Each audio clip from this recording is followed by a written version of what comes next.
గణేశాయ నమః. ఓం గణేశాయ నమః. ఓం గణేశాయ నమః. ఓం సరస్వదేవాయ నమః. ఓం సరస్వదేవాయ నమః. ఓం సరస్వదేవాయ నమః. పార్వతీ పరమేశ్వరులకు శనివారం రోజు ఈ పొద్దు ప్రతి ఒక్కరు కూడా భగవంతు 7 గంటల వాడు శ్రీ వెంకటరమణ ఆపత ముక్కులు వాడ గోయిందా గోయిందా అని ఆ భగవంతుని ప్రతి ఒక్కరు కూడా ఆరాధించాలా దేవుడిని. ఈ దేవుడు ఆ దేవుడు అనుకున్న ఎవరైనా ఎవరి మనసులో సంకల్పన కొద్దీ ఆరాధించాలా భగవంతుని. సంకల్పన ప్రతి ఒక్క మనిషికి ఉండాలని నా ఉదయపూర్వకంగా నేను ఏడుకుంటున్నాను. విన్నపాలు విన్నపాలు వినవలే వింత వింతలు పన్నపదోమ తెరపై కెత్తవేలయ్యా. విన్నపాలు వినవలే వింత వింతలు కంటే శుక్రవారము గడియలే ఇంట అంటే అలవేలు మంగా అండనుండే స్వామిని కంటే పెరికెట తలంబ్రాల పెండ్లి కూతురు కొంత పెరమడరి నవ్వేని పెండ్లి కూతురు పేరు కల జవరాని పెండ్లి కూతురు పెద్ద పేరు కల జానమిడ పెండ్లి కూతురు పేరంటాన్ల నడిమి పెండ్లి కూతురు పేరంటాన్ల నడిమి పెండ్లి కూతురు నీకు పేరు పూచు సిగ్గుపడే పెండ్లి కూతురు పెరికిట తలం రాల పెండ్లి కూతురు కొంత పెరమడరి నవ్వేని పెండ్లి కూతురు అలలు చంచలమైన ఆత్మనందుండని అలవాటు చేసనే ఉయ్యాలా. పలుమారు వృక్షాస పవనమందుండని పావంబు తెలిపెనే ఉయ్యాలా. ఉయ్యాలా ఉయ్యాలా ఉయ్యాలా ఉయ్యాలా ఉయ్యాలా ఉయ్యాలా. ఆ 7 గంటల వాడు శ్రీ వెంకటరమణ ఆపత ముక్కులు వాడ గోయిందా గోయిందా.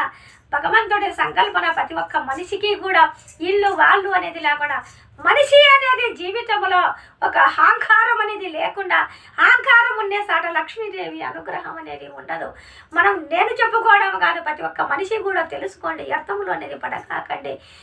మనము ఎంత పూజలు ఎంత చేసి వెన్ని ఎంత అన్నదానాలు కానీ నాడు ఎన్ని మనము చేసినా కూడా భగవంతుడి సంకల్పన లేనప్పుడు మనం ఏమి చేసుకోలేము. కానీ మనిషిలో అనేది ఒక ఒక అహంకారం లేకుండా ఉంటే కనుక ప్రతి ఒక్కటి కూడా పని కూడా సక్సెస్ అవుతుంది. ఎక్కడైనా పోయిన కాడ కూడా మనిషికి అనేది ఒక సంతోషాన్ని కల్పిస్తుంది. అది నేను చెప్పడం కాదు, ప్రతి ఒక్క మనిషి వ్యర్థంలో పడుకోకుండా ముందడుగు వేసి అందరూ కూడా బాగా ఉండాలనేది నా ఉదయపూర్వకంగా ఏడుకుంటున్నాను. కానీ మనిషి అనేది పుట్టినాక గిట్టాల్సిన ఎప్పుడైనా కూడా భూమి అనేది ఉండేదానికి లేదు. మనిషి అనేది ఆయన పిటీలు పుల్లయ్య గారు జమ్మలమడుగు అయినది జమ్మలమడుగు అయితే ఆయన తిరుపతి టీటీ కళ్యాణం ఆ భగవంతుడి 7 గంటల వాడి కాడ టీటీ కళ్యాణం దాంట్లో ఆయన ఒక గవర్నమెంట్ ఎంప్లాయీ ఉద్యోగస్తుడు ఆయన. కానీ ఆయన పిటీలు అనేది ఎప్పుడు వాయిద్య కాడు, బ్రహ్మాండమైన వాయిద్య కాడు ఆయన. కానీ ఆ వాయిద్యముతో ఒక హరికథల కాడ కానీ ఒక దేవుడికి పోయినారు ఆయన సేవకుడు ఎంత బ్రహ్మాండంగా ఆ భగవంతుడే పులకరించేవాడంట, అంత వాయిద్య కాడంట ఆ పిటీలు పుల్లయ్య గారు.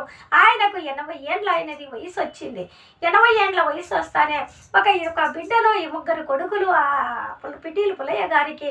ఆయన అనేది 80 ఏండ్ల వయసు వస్తానే బీపీ అని షుగర్ అని ఆరోగ్యంతో చాలా చాలా దెబ్బతిన్నాడు.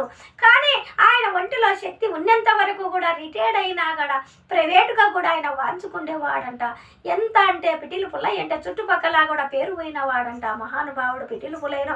ఆయన్ని వద్దు మనం అనుకోవడం ఏమంటే అంత మంచి పేరు తెచ్చుకునేవాడు, అంత విద్య వాయిద్యకాడు. అట్లాంటి ఆయనను గురించి ఒక్కపారి మనము కూడా అనుకుందామని చెప్పి మీ అందరి ముందుకు వచ్చి నేను కూడా చెప్పగలుగుతున్నాను. ఆయన ఏది కూడా ఒకరికి ఒకరికి పెట్టినోడు కాదు, ఒకరిది ఆశించినోడు కాదు. ఆయన సొమ్ములు ఆయన గట్టిగా బతికి ఆయన అనేది ముందడుగు వేసి ఆ భగవంతుని సేవకుడు ఎప్పుడు కూడా ఆయన అంత వాయిద్యగాడు, అట్లా వాయించేటోడంట. కానీ కొన్ని అరకథలకు కూడా పోయేవాడంట. కొన్ని అరకథలకు పోయినా కూడా ఆయన వాయిద్యము చూసి ఒక్క శివాలయంలో నాగుపాము కూడా నాగిని డ్యాన్స్ చేసినట్లు ఆయన వాంఛే వాయిద్యానికి ఆమె ఒక డ్యాన్స్ చేసి ఆ ఇదయ్యి సైలెన్స్గా జారుకొని శివుని చుట్టుకొని పక్కకు వెళ్ళిపోయిందంట పాము. అంత వాయిద్యకాడు. అట్లాంటి ఆయనను గురించి ఆ పిటీలు పుల్లయ్యను గురించి మనం ఈ పొద్దు అనుకోవడం ఏమంటే, ఆయన మాఘమాసములో మంచి 3వ వారములో సోమవారం రోజు 9 గంటలకు ఆయన తనువు వదిలినాడు. కానీ మనిషి ఆరోగ్యంతో ఎంతో బాగలేక చాలా బాధపడినాడు. ఆయన బాధపడినా కాడ మంచి సోమవారం రోజు ఆయన తనువు వదిలి మంచిగా ఆ భగవంతుడు ఏడుగొండల స్వామి పాదాల సన్నిధిలోకి ఆయన వెళ్ళిపోయినాడు.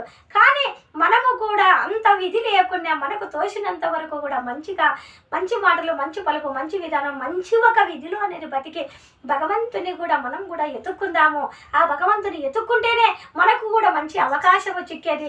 ఎప్పుడు తినే అన్నమే, ఎప్పుడు మాట్లాడే మాటే, ఎప్పటికీ డబ్బులు ఉంటుంది, ఎప్పటికీ బంగారు ఉంటుంది, ఎప్పటికీ ఇండ్లు, ఎప్పటికీ మనం ఇదే ఇండ్లు బంగారులు అయ్యి టెన్షన్లు పెట్టుకుంటే ఆ భగవంతుని గమ్యానికి చేరేది మనం ఎప్పుడు. కానీ మనం అనేది ఒక్కసారి ఆ భగవంతుని రోజుకు ఒక్కసారి మతికి చేసుకొని మనం అట్లా కూడా ఆలోచన చెయ్యండి. ప్రతి మనిషి కూడా ఇక్కడ వచ్చినాక పుట్టినాక ఒక్కసారి గిట్టాల్సింది, ఇక్కడ ఉండేదంటూ ఏమీ లేదు.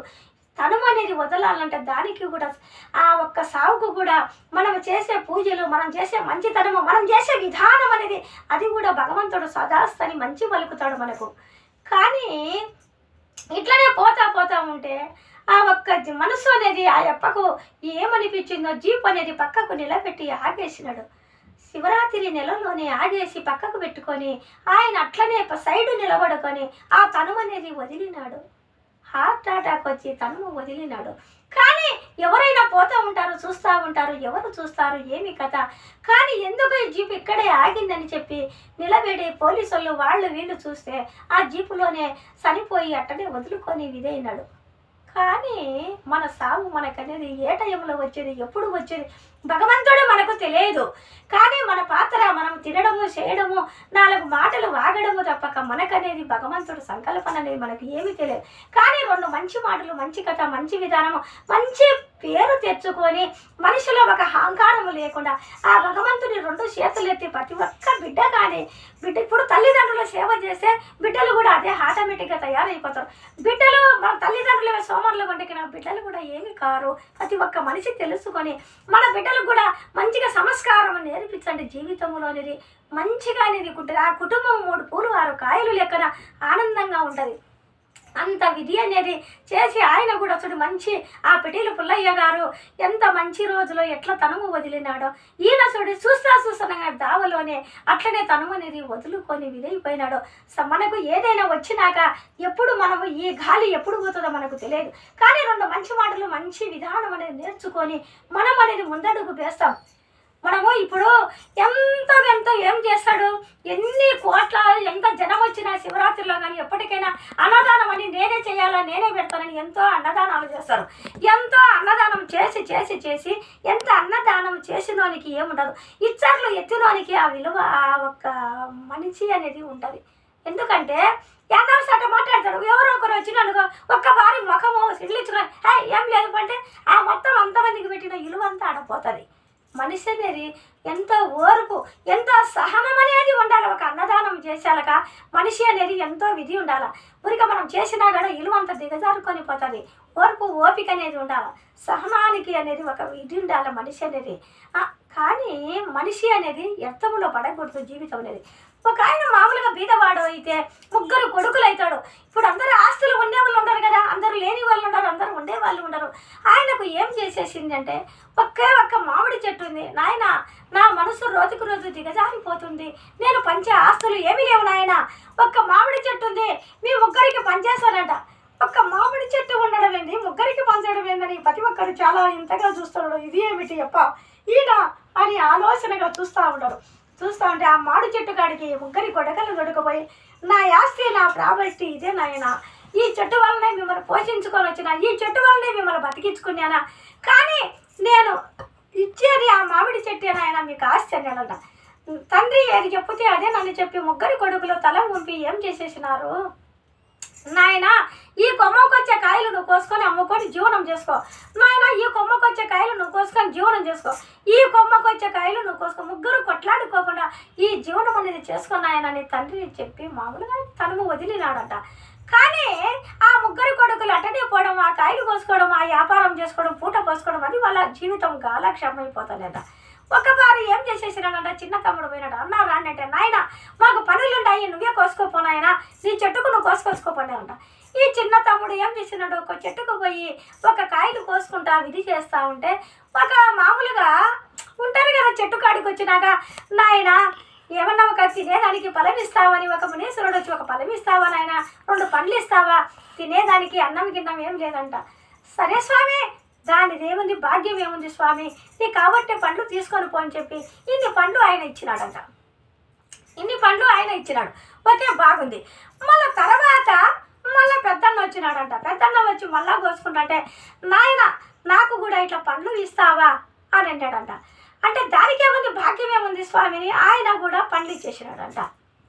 ఓకే, బాగుంది. మళ్ళీ రెండో ముగ్గురు కాబట్టి మళ్ళీ ఒక కొడుకు తమ్ముడు ఏం చేసినాడు, నాయన ఆయన వచ్చినప్పుడు నువ్వు కూడా ఇస్తావా నాయన అంట. సరే దానికి ఏముందప్ప, తీసుకోపో అని చెప్పి ఆయన కూడా ఇచ్చినాడంట. సరే నాయన, ముగ్గురు గురించి నాకు తినేదానికి పండ్లు ఇచ్చినారు, మీకేమి కావాలన్నా కోరుకోండి అని చెప్పి ఆ మునీశ్వరుడు ముగ్గురిని కలిసి అడిగినాడంట.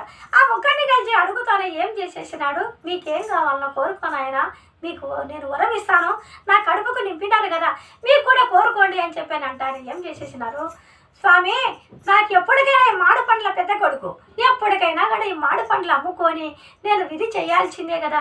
ఏమిటికి స్వామి, ఈ మాడి పండ్లు నేను అమ్మలేను, చెయ్యలేను, ఏదన్నా నువ్వు ఇస్తాననేవి కాబట్టి కోరుకుంటాను ఈయనట. సరే నీకేం కావాలో కోరుకోను ఆయన అంటే, ఏమో స్వామి నువ్వే చెప్పు అన్నాడట. అంటే ఏం చెప్పాలని ఆయన, ఆ సంవత్సరం నీకు నాకు బంగారు కావాలా స్వామి అని అన్నాడు. సరే నాయన నీకు బంగారే కదా అని చెప్పంటే, ఆ సంవత్సరం కాడి ఓ నాయన అని చెప్పాడట. ఆ సంవత్సరం కాడికి పోతానే, ఆ సంవత్సరంలో నీళ్లు తీసుకొని విధి చేస్తానే ఈయనకు కావాల్సినంత బంగారు వచ్చిందట. ఆ బంగారు తీసుకొని నేను ఈయన మేడలేదని అడుగుతాడు. నాయన రెండో వాడివి నీకేం కావాలన్నా కోరుకోను ఆయన అన్నట. ఏమిటికి స్వామి, 4 పావురేండ్లు ఇస్తే గనక ఆ పావురేండ్లను పెట్టుకొని నేను వృద్ధిలోకి చేసుకొని నేను పెద్దవాడిని అయిపోతా, బాగా సంపాదించుకుంటా, నేను పావురేండ్లు కావాలా అన్నాడట. ఓకే నీకు పావురేండ్లే కదా నాయన అని ఒక 10 పావురేండ్లు ఈయనకు ఉత్పత్తి చేసినాడు. ఆయనకు బంగారు ఇచ్చినాడు, ఈయనకు ఇంకా లాస్ట్ బాబుకు ఏం చేసినాడు, నీకేమి కావాలని ఆయన కోరుకోనాడట.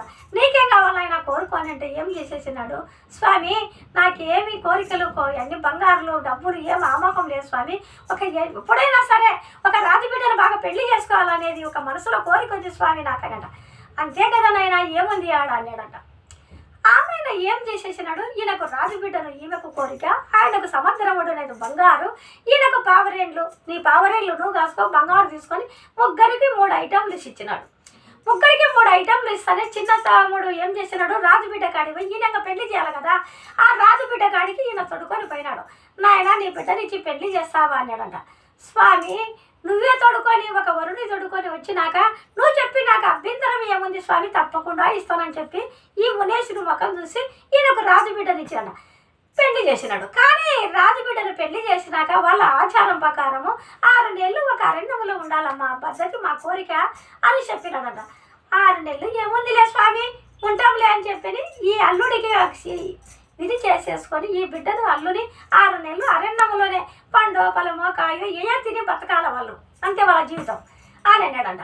ఇంకా ఈయనకు బంగారు ఇచ్చినాడు, ఇంకా ఒకరికి పావురెండ్లు ఇచ్చినాడు. కానీ 6 నెలల తర్వాత ఏం చేసేసినాడు, ఈ బంగారు ఇచ్చిన ఆయన కాడికి పోయినాడు. వాళ్ళు ఎట్లా ఉన్నారో ఏమి కథనో అని చెప్పి ఆలోచన చేసి ఈ బంగారు ఇచ్చిన ఆయన కాడికి పోయి, నాయన ఎవరంటే ఎవరో ఒక ముష్టివాడు బాగా వస్తారు, నల్లగా గుడ్డలు పెట్టుకొని అసలు వచ్చి ఇచ్చి అన్నాడంట. అంటే ఆ ధనము మీద ఆ వచ్చిన మునేశుని కూడా మర్చిపోయినాడు. ఎవరు నువ్వు చేపో, అంతా నీ గుడ్డలు నీ అవతారం అట్లున్నావు ఇట్లున్నావు అని చెప్పి అన్నాడంట. అదే కదా నాయన ధనము మించుతే మదము మించునా అని చెప్పి నువ్వు మర్చిపోయినావా అనుకొని ఓకే ఆడికి అయిపోయింది. ఈ పావురేండ్లు కావాలన్నటువంటి కాడికి పోయి మళ్ళీ ఈయన పోయినాడు. పావురేండ్లు కాడికి పోయితేనక చిచ్చి నీ మురికి గుడ్డలు నీ అవతారం ఏంది నీదంతా అసహ్యంగా అని ఆయన సిద్ధించుకున్నాడు. రెండో అన్న, చూడు నాయన, నీ పావురేండ్లతో సంపాదించుకొని నువ్వు ఈ వద్దు అంటే నీకు ఆ వద్దు కాడొచ్చిన మునీశ్వరుడు ఈ వద్దు మీకు కట్లో పడలేదా, ధర్మం మించింది కదా నాయన మీకు అని చెప్పి ఆ నుంచి పక్కకు వచ్చినాడు. ఈ అడవిలో 6 నెలలు ఉండేట ఆయన కాడికి ఈయన కాడికి వచ్చినాడు. పోయి నాయన నేను వచ్చినా నాయన అని అంట. స్వామి మునేశ్వరుడా వచ్చినావా, నాకు కుండలో కలిగింది పండ్లో పలమో కాయలో పెరకచ్చి నీకు పెడతానని 2 చేతులు జోడించి నమస్కారం పెట్టి ఆ భార్యతో వీళ్ళు ఇద్దరు ఆయన పాదాలకు మొక్కుకొని, నమస్కారం స్వామి, మా తప్పులు ఏమన్నంటే క్షమించు, మేము ఇక్కడే ఉండము కదా, మా పండు పలహారాలు తినమని కూర్చోబెట్టి కాళ్ళు కడిగి కూర్చోబెట్టి ఆ పండ్ల పలహారాలు ఆయనకు స్వీకరించమని పెట్టినారంట. కానీ మనిషి అనేది కలిగేలాక ధనము మించుదే మధువు మించుదే. ఆయన అట్లా, ఈయన చూడబోతే ఈయన ఇట్లా, ఈయన అనబోతే ఆ రాజుబిడ్డను చేసుకున్నాడు. ఎంత అనకవగా ఒక ముద్ద ఇచ్చినాడు. కానీ వాళ్ళంతా విధి చేసుకొని అంతా పడినా కూడా ఏం మేలొచ్చింది? అహంకారం అనేది, అంటే మనిషి అనేది కంట్లో పడలే. కంట్లో పడనప్పటికీ నీకు ఇట్లోడమని చెప్పి మళ్ళీ నీ పండ్లు కోసుకొని బతుకు కాకనని దిగించేసాడు.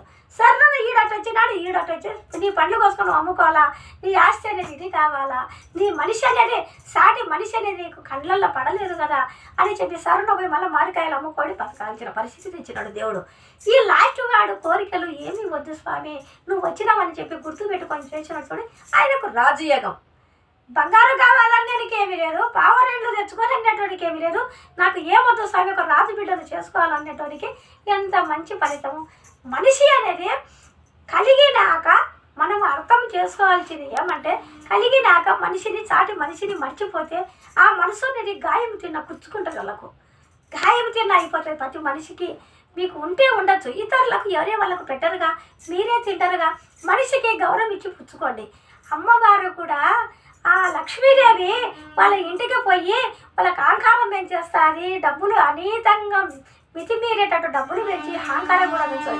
కానీ మనం అనేది ఆ అమ్మవారిని పెంచింది, ఆ అమ్మవారు పెంచి అని చేసేటప్పుడు మనము తెలుసుకొని సాటి మనిషిని గౌరవించి పుచ్చుకున్నప్పుడే అమ్మవారి పరిచయం పెడుతుంది. ఆ పరిచయం నిగ్గాలంటే సాటి మనిషిని గౌరవించి పుచ్చుకొని, మనిషిని అనేది ఒక ముద్ద అన్నం తింటావమ్మా, గ్లాసు నీళ్ళు తాగుతావు అని చెప్పి గౌరవం ఇచ్చినప్పుడే మనిషి అనేది దాని విలువ తెలిసేది.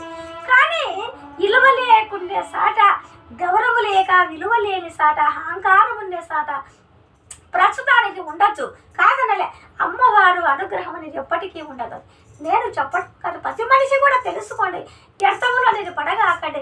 భగవంతుని సన్నిధిలోకి మనం చేరాలంటే కనుక మనం చేసిన పూజలు పునస్కారాలు, మనం చేసిన మంచి మాట, మంచి పలుకు, మంచి విధానం అనేది మన బిడ్డలకు కూడా సదా వస్తుంది, కాపాడగలుగుతుంది. మనం ఎంత అహంకారం పెంచుకొని ఉంటామో మన బిడ్డలు కూడా అదే అహంకారం పెంచుకొని బతకగలుగుతారు. ఏమిటికమ్మా ప్రతి ప్రయోజనానికి నువ్వు ఇదే చెప్పుతాను అని మీరు అనుకోవచ్చు. మనసులో వ్యర్థంలో పడుకోకుండా తెలుసుకోవాలా. భగవంతుని ఓం నమ శివాయ అనొచ్చు, రామ రామ రామ రామ రామ అని ఎప్పటికైనా మనం ఎంత చేసినా కూడా రామా అని అనుకునే మనకు ఆ భగవంతుడు రామా అనుకునే పదములో పంచ పదహార్థాలు తినే ఉంటాం. విధి అనేది ఉండదు. నేను చెప్పడము కాదు, ప్రతి మనిషి మీరు కూడా తెలుసుకోండి. వ్యర్థములో అనేది పడకాకండి. ఈ ప్రయోజనాలు ఇన్నే వారికి ప్రతి ఒక్కరికి కంట్లో రవ్వమేనైన పాపము పరిహారం అవుతుంది. ఎందుకంటే ఈ అమ్మ ఆ దేవుని అంశముతో మాటలు, 4 మాటలు ఆ దేవుని అంశముతో ఈ అమ్మ మాట్లాడగలుగుతుంది. మేము ముందుకు వచ్చి నేను చెప్తున్నానంటే ప్రతి బిడ్డ, ప్రతి ఒక్కరు కానీ, పెద్దవాళ్ళు కానీ, పిల్లవాళ్ళు కానీ ప్రతి ఒక్కరు తెలుసుకోవాలా. జీవితం వ్యర్థంలో పడకూడదని చెప్పి ఈ అమ్మ కష్టపడి మీకు ఎందుకు ఇంత ముందుకు వచ్చి చెప్పుతాంటానంటే మీరు తెలుసుకోవాలా, బాగుపడాలా. మంచిగా అనేది ఒక పెద్దవాళ్ళు ఒక 50, 40, 50 వస్తానే మనిషి అనేది ఇంకా మనసులో మార్పు వస్తుంది. అది నేను చెప్పడం కాదు, ప్రతి ఒక్కరికి మార్పు వస్తుంది. మన జీవితం మీద మనకు భయం పుట్టకొస్తుంది. ఏమిటికంటే ఎట్లా అయ్యో ఎట్లా బతకాలా, అమ్మ ఎట్లా చేయాలా, కాలేమో చేతులేమో షుగర్ వస్తుందో బీపీ మనకే ఒక భయం కలుగుతుంది. మన జీవితానికి మనకే భయం కలగలుగుతుంది. కాబట్టి మనిషి అర్థంలో పడుకోకుండా ఆ భగవంతుని రామ అనుకోండి, ఓం నమ శివాయ అనుకోండి. ఎవరి కోణాలలో వాడు 7 గంటల వాడు ఆ స్వామి ఎవరిని అనుకున్నా కూడా భగవంతుడు అనేటోడు ఒక్కడే. మనసు అనేది మంచి మనసు పెట్టుకున్నారా భగవంతుడు సదా వస్తానే అంటాడు. ఎక్కడ అమ్మవారు ఎక్కడుందో యాడుందని మనం పాగులాడాల్సిన అవసరం లేదు. మన మనసులోనే మన ఆత్మలోనే కొలువు తీరుంటుంది అమ్మవారు. మనం మంచితనం పట్టి మన కాడనే మన అమ్మవారు అనేది కొలువు తీరుంటుంది. నేను చెప్పడం కాదు, ప్రతి ఒక్క మనిషి కూడా తెలుసుకోండి. వ్యర్థంలో పడకాకనే నేను ఏమి చెప్పినా కూడా మీ అందరూ తెలుసుకున్నదానికే నేను చెప్పేది. కానీ ఆ భగవంతుని అందరికీ సంకల్పన ఉండాలని చెప్పి నా ఉదయపూర్వకంగా నేను ఏడుకుంటున్నా. ఏమైనా తప్పులుంటే నన్ను క్షమించండి. ప్రతి ఒక్కరు తెలుసుకోండి. కంట్లో రవ్వ మీద కూడా పాపం పరిహారం కావాలా, మీరందరూ కూడా విధి కావాలని ఆ భగవంతుని నేను ఏడుకుంటున్నాను. ఓం నమ శివాయ. ఓం నమ